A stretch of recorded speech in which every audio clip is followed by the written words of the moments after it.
శంభల నగరం.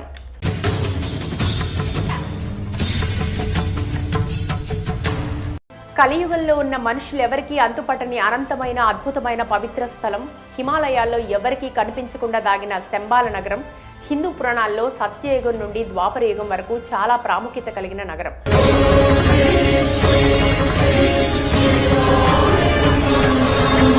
బౌద్ధులకు కూడా ఇది చాలా పవిత్రమైన స్థలంగా భావిస్తారు. వారు ఆధ్యాత్మిక నగరంగా బౌద్ధ పురాణాల్లో దీని గురించిన ప్రస్తావన ఉంది. ప్రతి పౌర్ణమికి అక్కడ విచిత్రమైన సంఘటనలు జరుగుతాయని పూర్వీకులు చాలా మంది చెప్తారు. కానీ ఎవరూ ప్రత్యక్షంగా చూసిన దాఖలాలు లేవు. ఆ నగరాన్ని చూడాలంటే ఎంతో తపస్సు చేయాలని కూడా చెప్తారు. ఇంకా చెప్పాలంటే ఆ ప్రదేశానికి చేరుకోవాలంటే ప్రాణాలపై ఆశను వదిలేసుకోవాలని అంటారు కొంతమంది. ఈ నగరం శివుడు కొలువైన మౌంట్ కైలాష్ పర్వతాలకు దగ్గరలో ఉంటుందని తెలుస్తోంది. కొన్ని పరిశోధనలు, భారతీయ గ్రంథాలు, బౌద్ధ గ్రంథాల్లో రాసిన దాన్ని బట్టి చూస్తే బాహ్య ప్రపంచానికి తెలియని లోకం. దీన్నే పాశ్చాత్యులు హిడెన్ సిటీ అంటారు. ఎందుకంటే వందలు వేల మైళ్ల విస్తీర్ణాల్లో ఉన్న హిమాలయాల్లో ఎక్కడో మనుషులు చేరుకోలేని చోట ఆ నగరంలో ఉంది అని ప్రత్యేకత చాటుకుంది. అది అందరికీ కనిపించదు. అది కనిపించాలన్నా, చేరుకోవాలన్నా ఎంతో శ్రమించాలి. మానసికంగా, శారీరకంగా కష్టపడాలి. ఆ నగరాన్ని వీక్షించాలంటే అంతో ఇంతో యోగం కూడా ఉండాలని, ఎవరికి పడితే వారికి కనిపించదు అని అంటారు. అక్కడ దేవతలు సంచరిస్తారు అని, ధర్మం 4 పాదాల మీద నడుస్తుందని చెప్తారు. ఉత్కృష్ట సాంప్రదాయాలకు ఆలవాలమైన ఆ నగరం గురించి కొంతమంది పరిశోధకులు తమ జీవితాన్ని ధారపోసి కొన్ని విషయాలు మాత్రం సేకరించగలిగారు. శంభల నగర ప్రదేశం అంతా అద్భుతమైన సువాసన అలుముకుని ఉంటుందని అంటారు. పచ్చని ప్రకృతి నడుమ ఉండే శంబాలను వీక్షించడం ఎంతో మధురానుభూతి కలిగిస్తుందని చెప్తారు. బౌద్ధ గ్రంథాలను బట్టి శంబాల చాలా ఆహ్లాదకరమైన చోటు. ఇక్కడ నివసించే వారు నిరంతరం సుఖ సంతోషాలతో, ఆయురారోగ్యాలతో ఉంటారు. పాశ్చాత్యుల ప్రదేశాన్ని ఫర్బిడెన్ ల్యాండ్ అని, the land off white waters అని అంటారు. చైనీయులు కూడా శంబాల గురించి తెలుసు. లోకల్లో పాపం పెరిగిపోయి అంతా అరాచకత్వం తాండవిస్తున్న సమయంలో శంబాలలోని పుణ్యపురుషులు లోకాన్ని తమ చేతుల్లోకి తీసుకుంటారని, అప్పటి నుంచి ఈ పుడిమ పైన కొత్త శకం ప్రారంభమవుతుందని కొన్ని గ్రంథాలు చెప్తున్నాయి. ఆ కాలం 2424లో వస్తుందని కొన్ని గ్రంథాలు ఇప్పటికే తెలియజేశాయి. ఈ నగరంలో నివసించే వారు ఎలాంటి రుగ్మతలు లేకుండా జీవిస్తారు అని, వారి ఆయువు మామూలు ప్రజల కంటే రెట్టింపు ఉంటుందని, వారు మహిమాన్వితులు అని పురాణాల్లో చెప్పబడింది.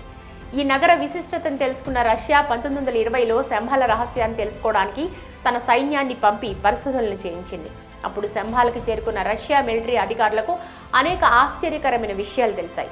అక్కడ యోగులు, గురువులు దాని పవిత్రత గురించి తెలిపారు. ఈ విషయాన్ని తెలుసుకున్న నాజీ నేత హిట్లర్ 1930లో శంబాల గురించి తెలుసుకోవడానికి, పరిశోధించేందుకు ప్రత్యేక బృందాల్ని పంపించాడు. ఆ బృందానికి నాయకత్వం వహించిన హెన్రిచ్ హిమ్లర్ అక్కడ గొప్పదనం తెలుసుకుని, దేవతలు సంచరించే ఆ పుణ్యభూమి భూమిపైన ఏర్పడ్డ స్వర్గమని నాజీ నేత హిట్లర్కి చెప్పాడు. అంతేకాక హిమ్లర్ శంబాలలో మరెన్నో వింతలు, విశేషాలు, మానవ మాతృలు కలలో కూడా అనుభవించని గొప్ప అనుభూతులను సొంతం చేసుకున్నాడని అంటారు. గోపి ఎడారి దగ్గరలో ఉన్న శంబాలనే రాబోయే రోజుల్లో ప్రపంచాన్ని పాలించే కేంద్ర స్థానం అవుతుందని బుద్ధుడు కాలచక్రంలో రాశాడు అంటారు. దీన్నే పాశ్చాత్యులు ప్లానెట్స్ ఆఫ్ హెడ్ సెంటర్ అంటారు. శంబాల గురించి ఫ్రాన్స్కు సంబంధించిన చారిత్రక పరిశోధకురాలు, ఆధ్యాత్మికవేత్త, బౌద్ధ మత అభిమాని, రచయిత్రి అలెగ్జాండ్రా డేవిడ్ నీల్ పరిశోధించి గ్రంథాలు రచించింది. ఆమె తనకు 56 ఏళ్ల వయసులో ఫ్రాన్స్ నుంచి టిబెట్ వచ్చి లామాలను కలుసుకుంది. వారి ద్వారా శంబాల గురించి తెలుసుకుని అక్కడికి వెళ్లి మహిమాన్వితుల ఆశీస్సులు తీసుకోవడం వల్లే ఆమె ఏకంగా 101 సంవత్సరాలు బ్రతికింది అని అంటారు. అంతేకాకుండా పాశ్చాత్య దేశాల నుంచి వచ్చిన టిబెట్లో కాలు మోపిన తొలి యూరోపియన్ వనితగా పేరు పొందారు. అలాగే షాంఘై నగరానికి చెందిన పరిశోధకుడు డాక్టర్ లయోసిన్ కూడా శంబాలపై చాలా పరిశోధనలు చేశాడు. ఆయన తన పరిశోధన గురించి చెప్తూ శంబాల అనేది భూమి నుంచి స్వర్గానికి వేసిన వంతెన అంటూ పేర్కొంటారు. ఆ ప్రాంతం ప్రపంచంలో ఏ ఇతర ఆధునిక ప్రాంతానికి తీసిపోదు అని తెలిపాడు.